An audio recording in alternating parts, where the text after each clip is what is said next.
तो भगवान बोले मनुष्य का उद्धार का एक ही मार्ग है। तो मार्ग क्या है, वो धारा क्या है, वो परंपरा क्या है जिसमें मानव का मुक्ति मिलेगा। तो स्वयं भगवान अपने श्री मुख से बताते हैं। बोले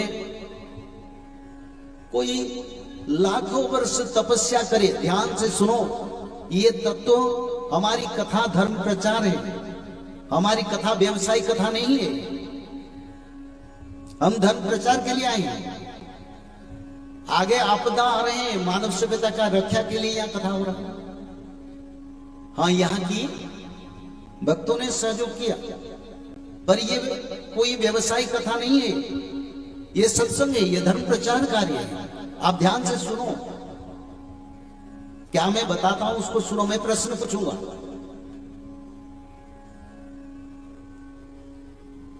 कोई लाखों वर्ष तपस्या करने से जो फल मिलता है उससे बड़ा सत्संग है, स्वयं भगवान श्रीमुख में कहते हैं। हम एक दिन तपस्या करके अनाहार बैठना संभव नहीं है।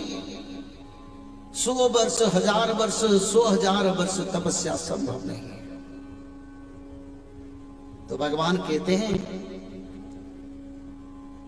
कोई मानव अगर शास्त्र को पढ़ के ज्ञानी बन जाए, कंठस्थ भी कर दे, कथाकार बन जाए, उनका मुक्ति मिलना भी मुश्किल है।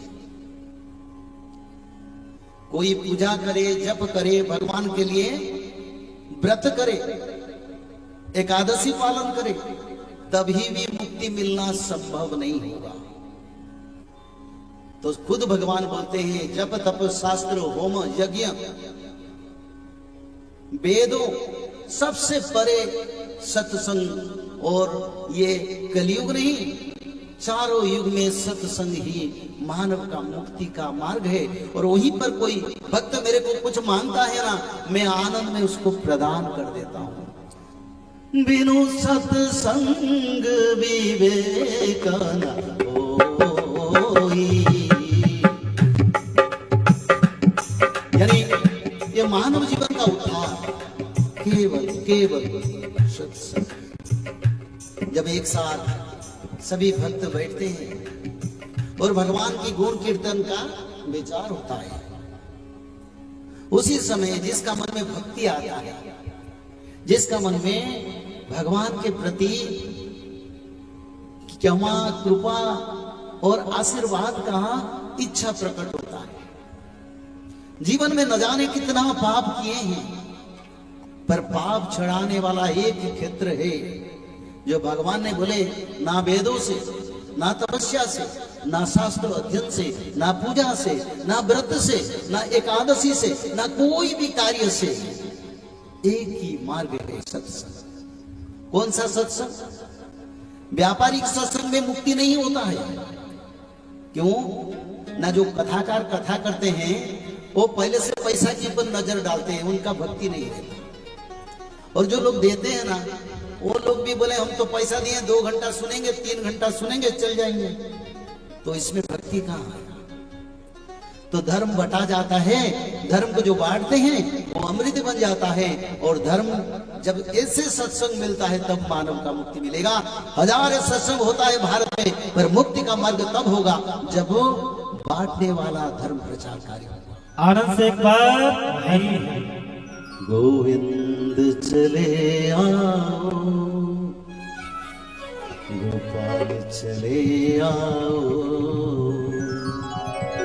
हम भगवान को पुकारेंगे, प्रभु आप आइए, ये कथा पर आपकी कृपा दृष्टि पड़े।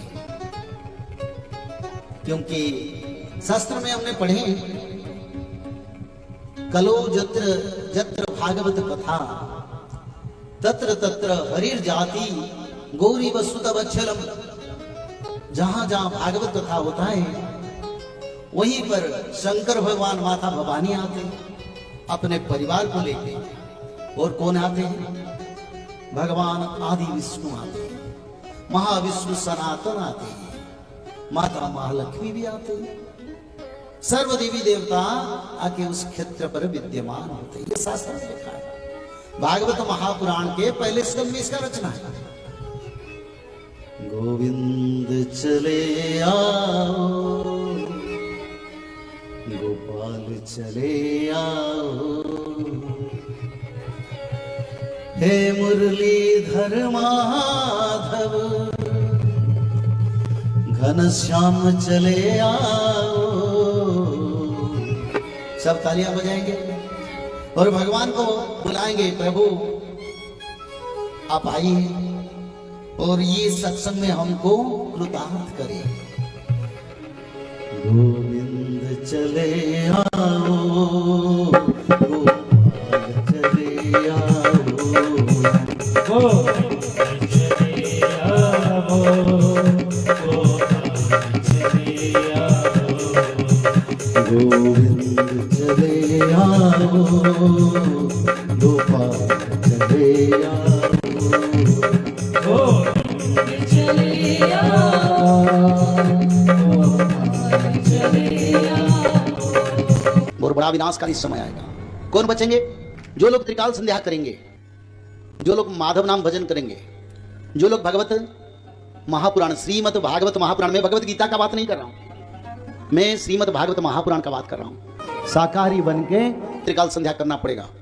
ब्राह्मण मुहूर्त पर उठ के त्रिकाल संध्या, मध्याह्न संध्या, सायं संध्या, 3 संध्या करना पड़ेगा। और 3 संध्या के साथ साथ भागवत जी महापुराण को ब्राह्मण मुहूर्त से रात 12 तक किसी समय एक अध्याय पढ़ना पड़ेगा और निरंतर माधव नाम को भजन करना पड़ेगा। और माधव नाम भजन करने से क्या होगा? भगवान आदि विष्णु सनातन कल की भगवान का कृपा आपके ऊपर रहेगा।